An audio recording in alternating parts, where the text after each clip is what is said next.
अस्सलाम वालेकुम और welcome back to my YouTube channel.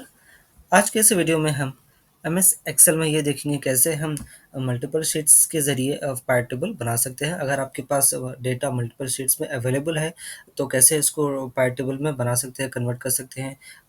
Example इसमें दो सिनारियोस हम देखेंगे। एक तो एक अब एक मेरे पास डेटा है, सेल्स का डेटा आप देख सकते हैं। सेल्स क्वार्टर वन का है, क्वार्टर टू का है या क्वार्टर थ्री का है। ये एक सिनेरियो है जिसमें आपको सारे फील्ड्स सेम नज़र आएंगे, जैसे कि डेट है, प्रोडक्ट है, कंट्री, सिटी, सेल्स और क्वांटिटी। ये आपको हर टैब में नज़र आएंगे, Q2, Q3 और Q1 में भी। तो ये बेसिकली क्या है, एक फर्स्ट सिनेरियो है जिसमें डेटा सेम है, यानी जो हेडिंग्स है, जो डिटेल्स है आपके पास डेटा में वो सेम है। ये एक सिनेरियो है। तो इस सिनेरियो के ज़रिए इस डेटा के ज़रिए जो डिफरेंट शीट्स में है, 3 शीट्स में है, तो इसको हम कैसे पावर टेबल में यूज़ कर सकते हैं। अगर आपको पावर टेबल यूज़ करना है इस डेटा के लिए तो कैसे कर सकते हैं वो देखेंगे। बेसिकली ये एक सिनेरियो है। और सेकंड सिनेरियो ये है कि आपके पास सेल्स का डेटा है जिसमें सेल्स आईडी है, डेट है, product name, unit price, quantity, unit cost और स्टोर आईडी। ये एक सेल्स का डेटा है। और एक और शीट, नेक्स्ट शीट में स्टोर का डेटा है। एक शीट में है सेल्स का डेटा और नेक्स्ट शीट में है स्टोर डिटेल्स, जैसे जैसे कि स्टोर है, स्टोर आईडी है, कंट्री, सिटी, मैनेजर नेम और एज है और सेक्स है और टेन्योर, ईयर्स यानी कितने साल से वो लोग, जो भी मैनेजर जिस लोकेशन पे भी काम कर रहे हैं, कब से काम कर रहे हैं, वो सारी ये डिटेल्स है, यानी स्टोर्स डिटेल है। तो बेसिकली यहाँ पर देखा गया तो डिफरेंट डेटा है कंपेयर टू फर्स्ट सिनेरियो। तो इन दोनों सिनेरियो को हम देखेंगे। इन दोनों सिनेरियो के ज़रिए हम ये दोनों डेटा के ज़रिए कैसे पावर टेबल को यूज़ कर सकते हैं एमएस एक्सेल में, वो आज की इस वीडियो में देखेंगे। तो ये ज़रूर आप इस वीडियो को ज़रूर एंड तक देखना। ये बहुत ही इंटरेस्टिंग वीडियो होगी, बहुत ही इन्फॉर्मेटिव वीडियो होगी, ताकि आपको यूज़फुल हो। यानी जब भी आप इस तरह के डेटा से इनकाउंटर करते हैं तो आपको पावर टेबल बनाने में बहुत ही आसानी होती है। तो इस चैनल को ज़रूर आप सब्सक्राइब करना, लाइक और शेयर करना। तो चलिए शुरू करते हैं वीडियो। तो सबसे पहले हम ये सिनेरियो को देखते हैं, फर्स्ट सिनेरियो वन, जिसमें सारे डिटेल्स डेटा में सेम है। तो शुरू करते हैं। तो बेसिकली जैसे मैंने पिछले कुछ वीडियो में कहते हुए आ रहा हूँ कि जब भी आप पार्टिकल को यूज़ करते हैं ना, उससे पहले आपको डेटा को एक टेबल में कन्वर्ट होता ही बेस्ट प्रैक्टिस है। तो सबसे पहले हम डेटा को कन्वर्ट कर लेते हैं टेबल में, जिसके लिए आपको कंट्रोल+A और कंट्रोल+T, ठीक है। सेम सेल्स Q2 के लिए भी और लास्ट सेल्स थ्री भी वैसे ही, ठीक है। तीनों में हो गए। अब हम क्या करेंगे, सबसे पहले डेटा टैब में आएंगे। डेटा टैब में आपको आकर सबसे गेट डेटा में फाइल्स फ्रॉम, यहाँ से भी आप बेसिकली क्या करना है, हम सबसे पहले हमको डेटा को पावर क्वेरी एडिटर में मूव करना है। वहाँ से हम तीनों को कंबाइन कर सकते हैं, तीनों शीट्स को कंबाइन कर सकते हैं। और उसके बाद हम एक रिलेशन क्रिएट करेंगे तीनों शीट्स के बीच में, ताकि आप जब पाई टेबल बनाएंगे तो आपको फील्ड्स एक ही है वैसे तो जिससे आप इजीली फील्ड्स को ड्रैग कर सकते हैं। यानी जो भी आपके पास डिटेल्स है वो पाई टेबल में इजी ड्रैग कर सकते हैं। तो सबसे पहले हम डेटा को पावर क्वेरी एडिटर में मूव करेंगे, देन हम बनाएंगे पाई टेबल, ठीक है। तो इसके लिए आप डेटा को फ्रॉम फाइल से भी, यहाँ से भी मूव कर सकते हैं और यहाँ से भी आप मूव कर सकते हैं, लॉन्च पावर क्वेरी एडिटर, ठीक है। तो from file, from Excel workbook, जहाँ पर भी आप ये जो फाइल है, आप जहाँ पर भी लोकेशन पर सेव कर लेना, वहाँ से आप इस फाइल को सेलेक्ट कर लेना। इसके बाद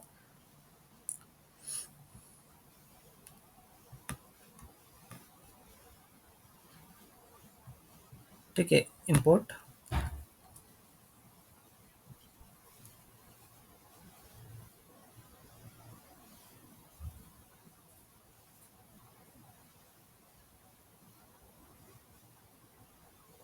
तो ये आ गया नेविगेटर। यहाँ से आप जो आप आपके पास जो भी 3 फाइल्स हैं, यानी एक शीट में, एक वर्कबुक में 3 फाइल्स है, 3 शीट्स है, वो आपको यहाँ पर नज़र आएँगे।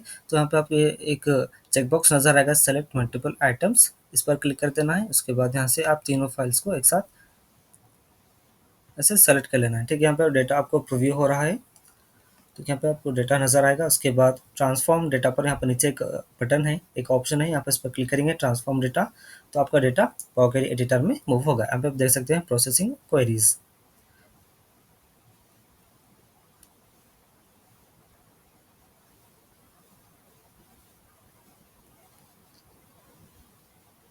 ठीक है, ये आ गया।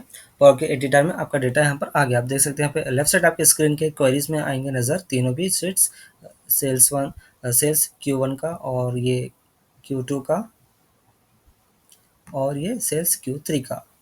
ठीक है, अब यहाँ पर आप जो भी करेक्शन करना है, जो भी डिलीशन एडिशन करना है आपके डेटा के साथ, मॉडिफाई जो भी करना चाहते हैं आप यहाँ पर कर सकते हैं, जो हम पिछले कई पॉकेट एडिटर के वीडियोस में हम देख चुके हैं। तो बेसिकली हम एक चीज़ यहाँ पर सिंपल एक चीज़ देखेंगे। अब जैसे कि हमारे पास एक फील्ड है डेट, डेट में आपको नज़र आ रहा है डेट के साथ टाइम भी, तो टाइम की ज़रूरत नहीं है, सिर्फ डेट होना है हमको। तो उसके लिए हम क्या करेंगे, यहाँ पे डेट जो फील्ड है, इसके बिल्कुल बाजू एक बटन है, इस पर क्लिक करेंगे तो आपको यहाँ पर कई फील्ड डेटा टाइप मिलेंगे। आपको यहाँ पर आपको सेलेक्ट कर लेना है डेट, सिर्फ डेट। तो उसके बाद चेंज कॉलम टाइप आपका एक डायलॉग बॉक्स आगे, यहाँ पर आपको सेलेक्ट कर लेना है रिप्लेस करंट। करते ही जो टाइम है डेट के साथ जो टाइम बता रहा था वो टाइम रिमूव हो जाएगा, सिर्फ डेट रह जाएगी। सेम उसी तरीके से आपको Q2 और Q1 में भी करना है। डेट सेलेक्ट कर लेना है, उसके बाद रिप्लेस करंट, सेम Q1 के साथ डेट रिप्लेस करंट। ठीक है, ये आप डेटा अपडेट हो गया ना, डेट के साथ जो टाइम आ रहा था टाइम रिमूव हो गया, अब सिर्फ यहाँ पर डेट है हमारे पास। अब हम नेक्स्ट हम क्या करेंगे, हम तीनों शीट्स के बीच एक रिलेशन क्रिएट करेंगे, उसके बाद हम पाई टेबल में मूव करेंगे। कैसे करते हैं वो देखेंगे।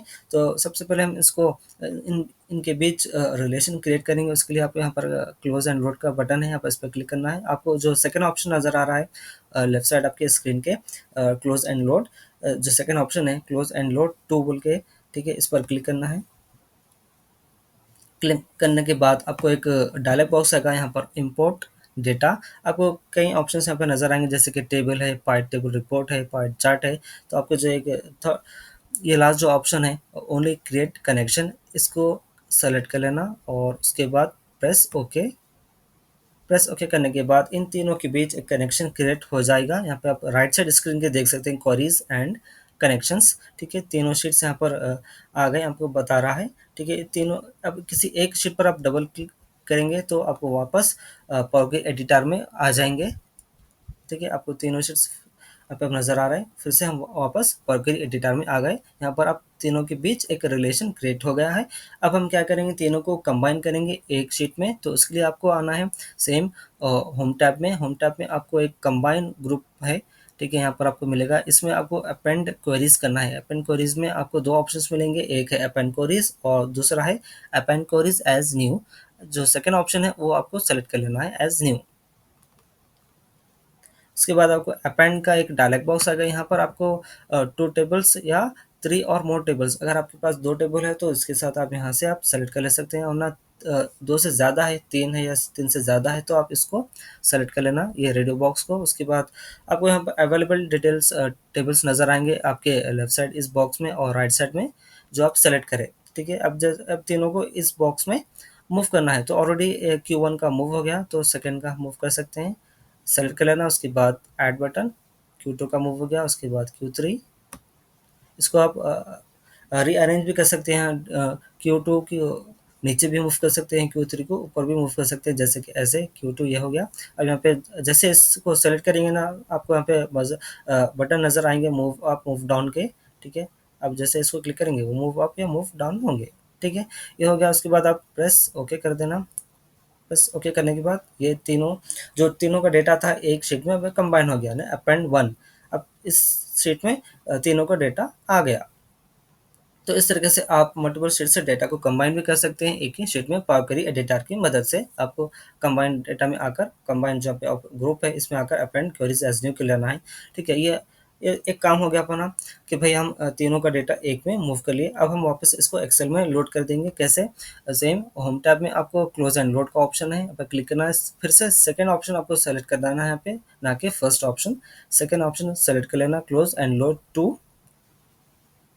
उसके बाद फिर से आपको जो पहले कुछ देर पहले हमने डायलॉग बॉक्स देखा था इंपोर्ट डेटा, जिसमें हम सेलेक्ट कर रहे थे ओनली क्रिएट कनेक्शन। अब हम यहाँ पर आपको सेलेक्ट कर लेना है पाई टेबल रिपोर्ट। इसको इसको सेलेक्ट कर लेना। उसके बाद ठीक है, प्रेस ओके। अब आपका डेटा पाई टेबल में आ गया। यहाँ पे देख सकते हैं पाई टेबल फिल्स है राइट साइड, और यहाँ पर पाई टेबल लेफ्ट साइड है। ठीक है, इसके यहाँ से आप फिल्स, आप जो भी है यहाँ पे इन फिल्स को इन यहाँ पर आप ड्रैग कर सकते हैं इसी, जैसे कि हम कर लेंगे प्रोडक्ट रोज़ में, और सेल्स वैल्यूज़ में।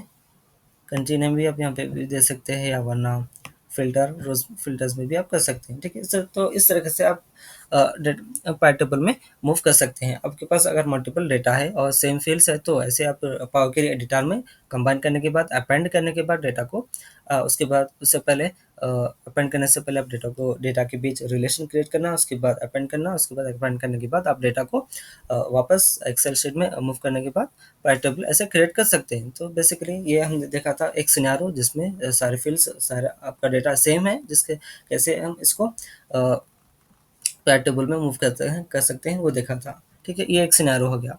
सेकंड सिनेरियो यहाँ पर हम देखेंगे, सेकंड सिनेरियो जिसमें आपको सेल्स डेटा एक शीट में है और सेकंड शीट में है स्टोर डिटेल्स। तो इन दोनों के बीच कैसे हम इसको कैसे यूज़ कर सकते हैं पाई टेबल में, वो अब हम देखेंगे।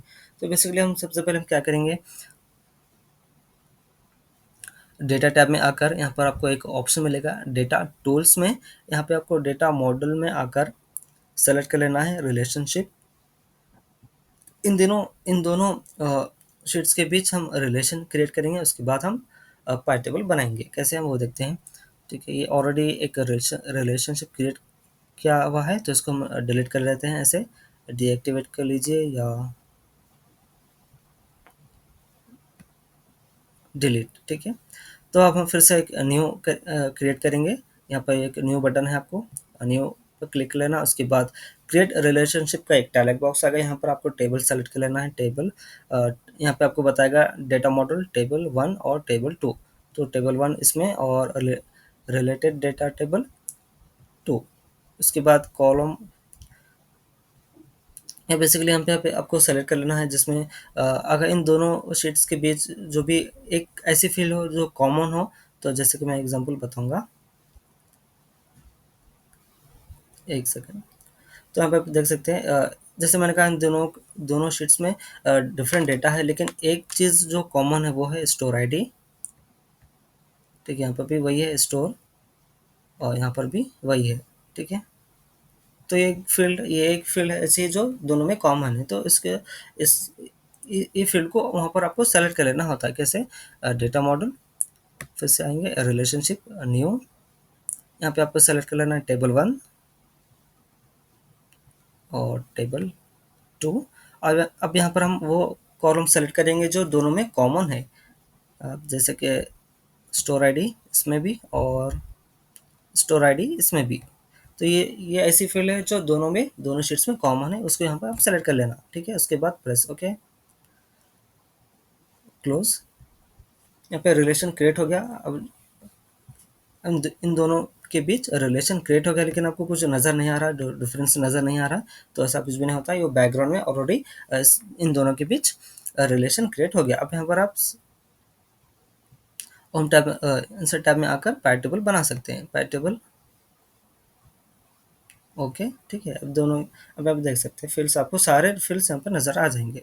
Store ID, unit cost, the product name, date वगैरह यहाँ पे आपको नज़र आ जाएंगे। जस्ट आपको फील्ड्स को ड्रैग कर लाना होता है बस। Product name, quantity, store ID,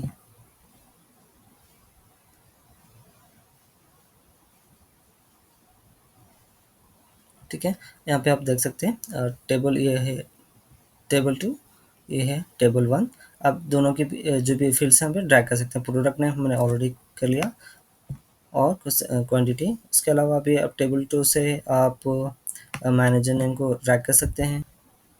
उसके अलावा और भी जो डिटेल्स है, आप जो भी आपकी ज़रूरत है वो उसके हिसाब से आप यहाँ पे ड्रैग कर सकते हैं। फिर तो इस तरीके से आप पाई टेबल बना सकते हैं। आपके पास 2 शीट्स है, दोनों में डिफरेंट डेटा है, तो उसको हम सबसे पहले रिलेशनशिप क्रिएट कर लेंगे। जैसे कि हमने देखा, डेटा टैब में आकर डेटा मॉडल में रिलेशनशिप क्रिएट कर लेना है, और उसमें आपको एक फील्ड में ऐसे 2 ऑप्शंस है जहाँ पर आपको ऐसे फील्ड्स को सेलेक्ट कर लेना है जो कॉमन हो दोनों शीट्स के बीच। तो उसके बाद रिलेशनशिप क्रिएट हो जाएगा और आप इजीली पाई टेबल बना सकते हैं। तो ये था दूसरा सेकंड सिनेरियो जो हमने देखा कैसे पाई टेबल बना सकते हैं। तो इसी के साथ इस वीडियो को आज हम यहाँ पर एंड करते हैं, फिर मिलेंगे किसी और वीडियो में।